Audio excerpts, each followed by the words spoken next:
With so many amazing fragrances coming out last year in 2020, and of course I have picked up several of them, moving into 2021, there's a lot of fragrances that just have me excited. Ones that, more times than not, I'll be reaching for.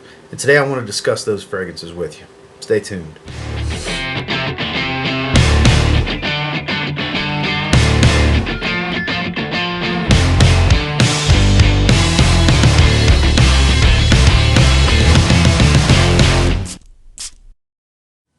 So with this first one, this was a very well-received release in the Pasha de Cartier line. Of course, I'm talking about Pasha de Cartier Parfum.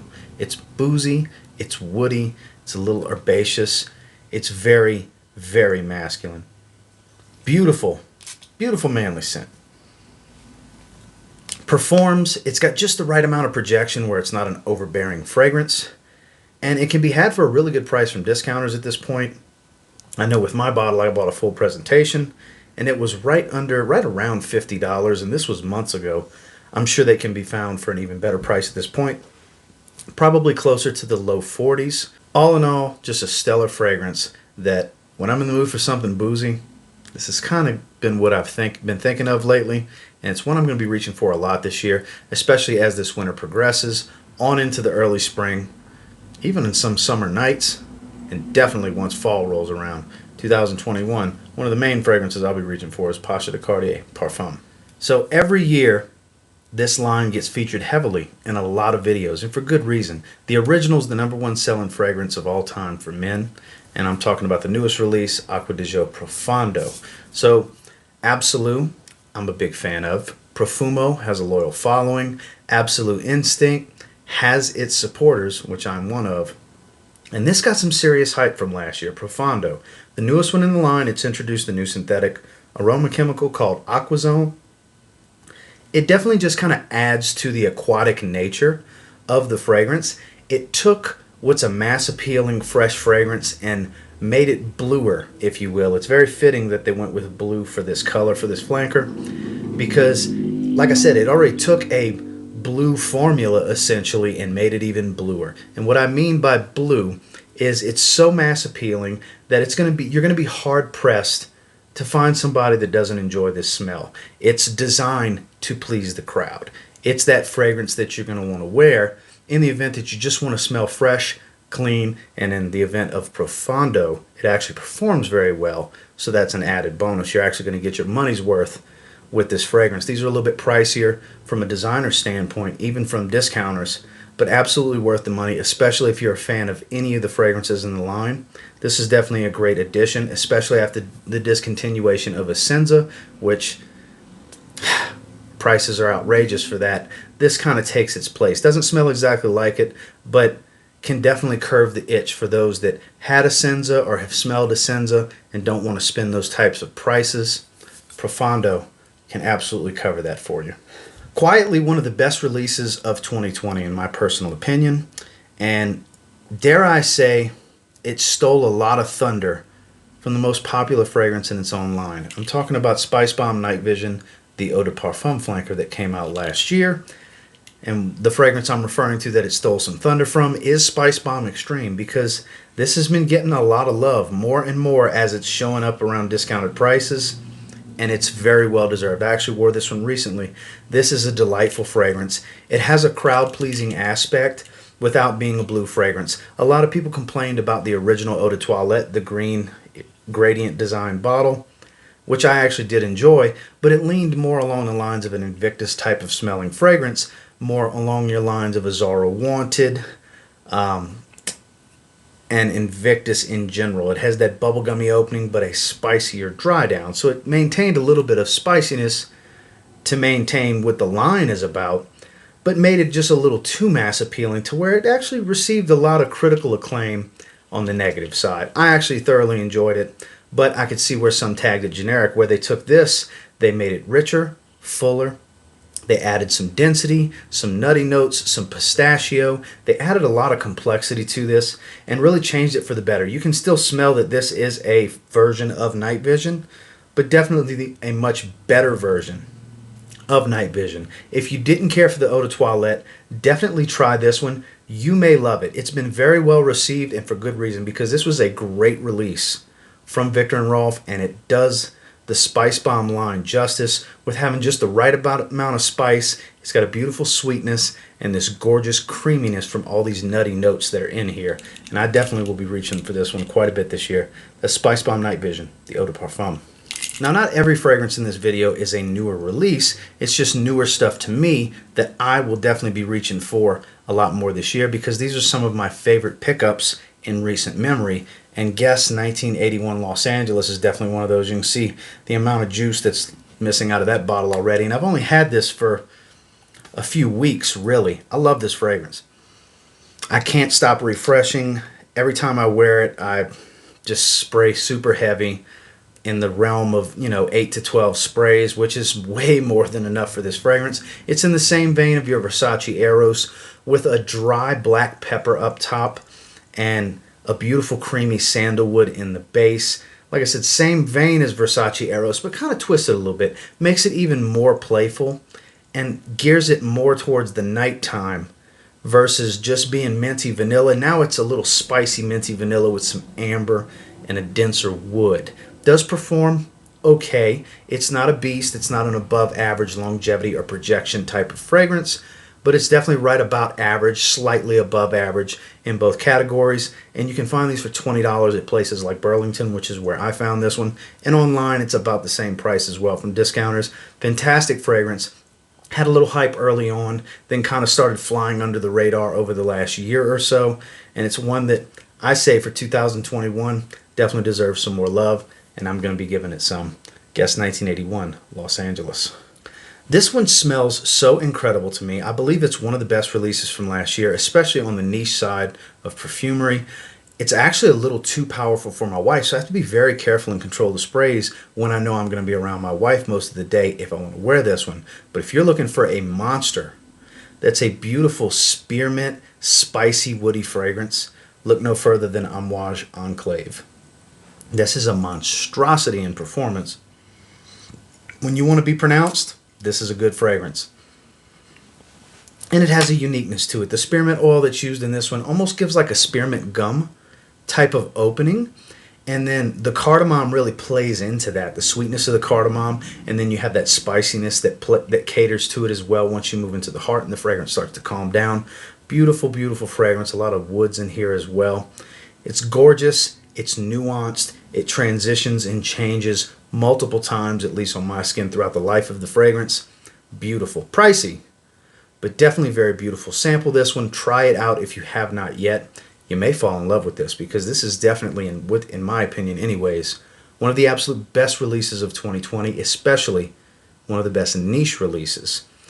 The quality is on point. The performance is above and beyond, and the uniqueness is definitely there too. Amouage Enclave. This one I actually just recently wore in the last few days, and I'm one of the people that was a fan of the original, even though it got a lot of hate and got the generic tag, which a lot of stuff gets the generic tag. But Dolce Gabbana K, the EDP, was just a great release in my opinion. This one got a lot more love than the Eau de Toilette did when it came out. It still maintains some freshness of the original, but it's a lot warmer and a lot deeper than the Eau de Toilette. I've actually had some people tell me that they think it smells like hairspray in the opening, and I can see where they're coming from with that, but I find the juniper is so rich in this one that it really adds, you still have that mass appeal while maintaining some uniqueness. The geranium and the juniper in this one have been kind of enriched from the Eau de Toilette to give it that more fullness that was missing from the Eau de Toilette. It's not as powdery as the Eau de Toilette. This is similar to what happened with Spicebomb Night Vision, where the Eau de Toilette didn't get that well received and got some critical acclaim, negative criticism that is. So the Eau de Parfum fixed what the complaints were about the Eau de Toilette. So there's actually, lo and behold, I didn't realize it when I put this list together, that both of these fragrances suffered from the same issue, and they did manage to fix it. They came back with a bang, and the Eau de Parfum of Dolce & Gabbana K is definitely much better than the Eau de Toilette, and definitely worth a look. You can get testers, which this is a tester, for $40-ish in the mid to upper 40s, low 50s, depending on where you find it. and it's worth every penny. It performs very well, 8+ hours, projects relatively heavy in that first 2 hours, not fill a room type of stuff, but you know, several feet away people will be able to smell you, you'll smell yourself very easily, and it takes many hours before it becomes a skin scent. Great for the office, great in the cooler weather, climate controlled environments, stuff like that. Maybe not so much for the hot weather, but we're not in super hot summer weather right now. So it's a star, it's shining right now, and that's why I've been wearing it. And that's Dolce Gabbana K EDP. In my opinion, the best 2020 blue fragrance release. And there was a lot of blue fragrances that came out this year. Ones that come to mind that I really enjoy right off the bat is Polo Deep Blue Parfum. Love that one. That's like mixing Dior Sauvage with Polo Blue. But in my opinion, Ferragamo from Salvatore Ferragamo, which came out in early 2020, takes the cake. This was the best blue fragrance release, designer blue fragrance released in 2020 in my opinion. It's got a lot of green herbaceous components to it. Beautiful violet leaf. If you like violet leaf, you'll like this one. I could see where people would say it gets the generic tag, but I'm going to be honest with you here. I have a bunch of blue fragrances. I'm kind of the blue fragrance guy here on YouTube. I love blue fragrances. I don't have any blue fragrances that smell like Ferragamo. Has some similarities to others, but nothing where I can say, oh, if you have that, don't get Ferragamo, or if you have Ferragamo, don't get this one. That's definitely not the case. It got really cheap really fast to where you can get it in the 30 some odd dollar range from discounters, and it performs. It's not a beast, but it's an above average performer. On my skin, 7 to 8 hours, projects sneakily good. When I say sneakily good, I mean it'll surprise you. The very first time I wore it, I was shocked how many compliments I got that day at work. So many people could smell me. I was very taken back by it, because I actually got anosmic at one point. After about 3 hours, I couldn't really smell it much anymore without digging my nose into my skin. And I actually had a pretty good sillage. I had 2 more compliments beyond that point. So it's sneaky how well this thing projects, how good of a sillage it can have. It's really in the trail. You don't have a big scent bubble, but you have a nice little trail following you is the biggest thing. It's light enough to where it really gets out in the air. It can work some magic for you. Not necessarily underrated, but talks about it have quieted quite a bit over the last several months, and I'm here to tell you, do not overlook this one. If you can find it for a good price, it's absolutely worth adding to your fragrance wardrobe in 2021. It's one I'll definitely be pulling out, especially when spring rolls around. That's Ferragamo. Last but not least, this is another one that's, of the 2, there's 2 in this video that aren't new releases, and this is one of them. I'd been wanting to pick it up for a long time. It's about 2 years old, 2 to 3 years ago. About 3 years ago this fragrance came out. It's a love letter to older style barbershop spicy fragrances. Of course I'm talking about Creed Viking. I will be pulling this one out more than I pull Aventus out this year, because as much as I enjoy Aventus, I have a ton of ways to smell like Aventus, and I enjoy most of them. I do. There's a lot of inspired Aventus fragrances. There's a lot of cloned versions of Aventus as well. Whereas with this, there's a beautiful, the quality's there. It's an 18, let me make sure I can get it to where you can see it, 18E01 batch. It's a pretty good batch. That's why the juice is so dark. Performance is very well. It doesn't project real heavy, but it's pretty long lasting on my skin. So far on my test runs with it, I've gotten about 9 hours on my skin until it fades away as a bland, faint skin scent. And it actually is quite nuanced for what it is. A lot of pink pepper and mint in the opening, and it starts to dry down. It just gets prettier and prettier on my skin is the best way to put it. Very clean, very masculine and professional without being too serious. Kind of a keeping to yourself type of fragrance where somebody really has to get close to you, because it doesn't have a strong sillage after about hour and a half, 2 hours. And it's just one of those fragrances where you can grab and go. You don't have to think about it. You want something quality. You want something that just smells great and can do everything in every situation. Great signature scent. Definitely one that I'm going to be reaching for more times than not this year because it's so versatile. For 2021, expect to see several scent of the day posts for Creed Viking. So that's what I'm calling the best men's fragrances for 2021, being so that this is the ones that I'm going to be reaching for the most. These are the ones that you'll see me talk about more often in 2021 because these are the ones that are most exciting for me to spray on my skin going into this year. Some for specific seasons, like prime example for Acqua di Gio Profondo. Probably not till late spring I won't start pulling that one out. Same thing with Creed Viking. As we get closer to spring, I'll start spraying that one more, and all the rest I'm able to comfortably enjoy right now because I like to stay season appropriate, but these are definitely the ones that I'm most excited about for 2021. And until next time, do me a real quick favor, go ahead and like, comment, subscribe, because I do appreciate all the feedback. I love hearing from you guys.